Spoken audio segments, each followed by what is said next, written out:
The tension in West Asia is escalating. It's nearly 3 weeks since the war between Israel and the militant group Hamas began. But if the situation in the region escalates even further, the Biden administration is preparing for the possibility to evacuate hundreds of thousands of American citizens from West Asia. According to officials familiar with the U.S. government's contingency planning, if the bloodshed in Gaza cannot be contained, thousands of American citizens will require evacuation from West Asia.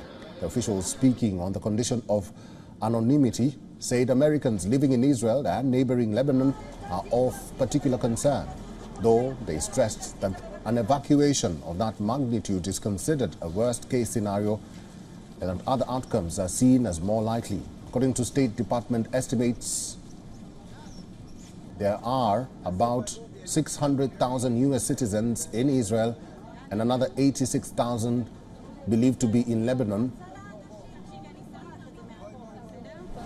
The specter of such an operation comes as Israeli forces, aided by U.S. weapons and military advisors, prepare for what is widely expected to be a dangerous ground offensive against Hamas militants. Until Israel launches its ground offensive, continuing Israeli airstrikes on Gaza have destroyed most of a neighborhood. Officials from the Hamas-run health ministry say the overall death toll has risen to more than 5,700 people. More than half of those killed are women and children. According to the United Nations, about 1.4 million Gazans have been displaced, with more than 500,000 people in 147 United Nations shelters. According to the United Nations, more than 400,000 Palestinians are now categorized as internally displaced persons. Hundreds of thousands have packed into United Nations sheltering facilities, which are severely overcrowded. Israel is bombarding not only northern Gaza but southern Gaza, including the border-crossing city of Rafah. Israel's military has even told Gazans to move southwards. Otherwise, they could be identified as sympathizers with a terrorist organization if they stayed put.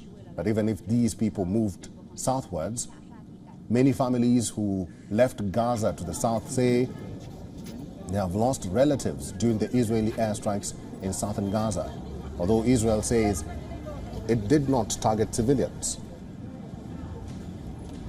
WION is now available in your country. Download the app now and get all the news on the move.